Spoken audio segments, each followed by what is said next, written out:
ఒక south constituency కాదమ్మా, రాబోయే 2 నెలల్లో మనం ఎలక్షన్స్ని ఎదుర్కోవాలి కాబట్టి విశాఖ నగర అభివృద్ధిపై మా ప్రభుత్వం ప్రత్యేక దృష్టి పెట్టింది.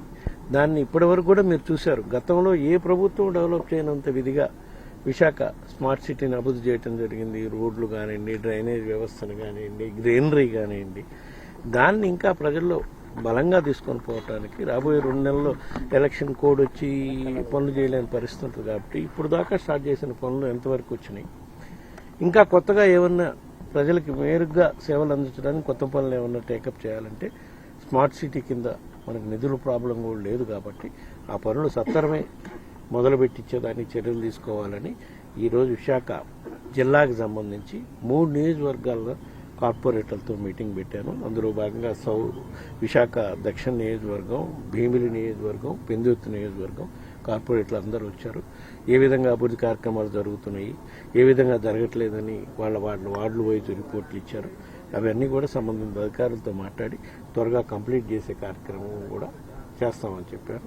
విశాఖ దక్షిణ నియోజకవర్గానికి సంబంధించి సుమారుగా 8-9 మంది మా కార్పొరేటర్లు ఉంటే కేవలం 5గురే వచ్చారు. ఇంకా 3 వేరే కారణాల వల్ల రాలేదన్నారు. వాళ్ళకు కూడా ఫోన్లు చేసి వాళ్ళ కార్పొరేషన్ పరిధిలో కూడా ఎటువంటి అభివృద్ధి కార్యక్రమాలు చేయాలో అవి రేపు మన పార్టీకి మెరుగ్గా ఫలితాలు వచ్చేదానికి ఉపయోగపడతాయి కాబట్టి ఎక్కడ అభివృద్ధి కార్యక్రమాలు పనులు కుంటుపడకుండా జరగడానికి ఏ విధంగా చర్యలు తీసుకోవాలనే దానిపై వాళ్ళతో కూడా మాట్లాడి రిపోర్ట్ తెప్పించుకోమని చెప్పాను. రాని కార్పొరేటర్లు ఎవరిని వాళ్ళకు కూడా తెప్పించి వాళ్ళ కార్పొరేషన్ పరిధిలో ఏమేమి పనులు పెండింగ్ ఉన్నాయి ఇవి కూడా తెప్పించుకున్నాక అందరితో సంబంధిత అధికారులతో మాట్లాడడం జరుగుతుంది. ఓకే సార్, ఈ ఎమ్మెల్యే టికెట్లో అట్లాంటి ఇష్యూస్ ఏమైనా డిస్కషన్ అంటే దాని విషయంలో కార్పొరేటర్లతో మనం పెద్దగా డిస్కస్ చేసేది పార్టీ నిర్ణయం ప్రకారం పోవాలి అందరూ, మనందరం కూడా దాంట్లో భాగంగా జరుగుతున్నాయి. దక్షిణ నియోజకవర్గంపై మీరు అడిగేదానికి ప్రధాన ఉద్దేశం అక్కడ కార్పొరేటర్లు ఎమ్మెల్యేకి వ్యతిరేకంగా ఏదో ఈ మధ్య ఒక మీటింగ్ పెట్టారని అవన్నీ ఉన్నాయి. బట్ నేను మీటింగ్ పెట్టినా కూడా పిలిచి మాట్లాడడం జరిగింది.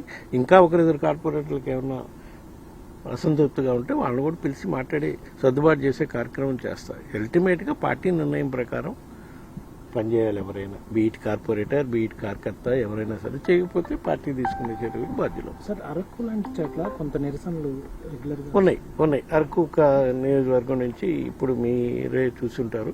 ఇప్పుడు కూడా దాదాపు ఒక 20 మంది వచ్చి కొన్ని కమ్యూనిటీస్కు గిరిజన ప్రాంతంలో ఇప్పటి వరకు రిప్రజెంటేషన్ ఉంటుండేది. అట్లాంటిది ఈసారి రిప్రజెంటేషన్ లేదు అనేది వాళ్ళు ప్రధాన సమస్య. తప్పకుండా ఈ విషయంపై నేను ముఖ్యమంత్రి గారితో మాట్లాడటం కూడా జరిగింది. దీనిపై అరకు దీనిపై ముఖ్యమంత్రి గారు కూడా నాకు స్పెషల్ ఇన్స్ట్రక్షన్ ఇవ్వడం జరిగింది.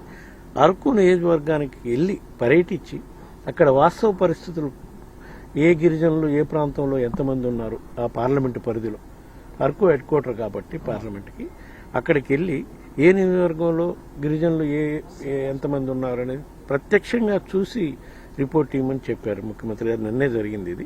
నేను యాక్చువల్గా రేపు కానీ ఎల్లుండి కానీ అరకు నియోజకవర్గానికి పార్లమెంట్ నియోజకవర్గానికి పోయి వాళ్ళు చెప్పే రీజన్ జెన్యూన్ అయితే ఇప్పుడు మనం పెట్టిన అభ్యర్థి సబబేనా లేదా అభ్యర్థి వాళ్ళు చెప్పిన దీని ప్రకారం ఏమైనా మారిస్తే బాగుంటుందా అని బేరీజ్ చేసుకుని ముఖ్యమంత్రి గారికి నివేదించినాక దానిపై కూడా పునరాలోచించటమా లేదా ఇట్లానే ముందుకు పోవటమా అనేది ముఖ్యమంత్రి గారు నిర్ణయం తీసుకోవడం జరుగుతుంది.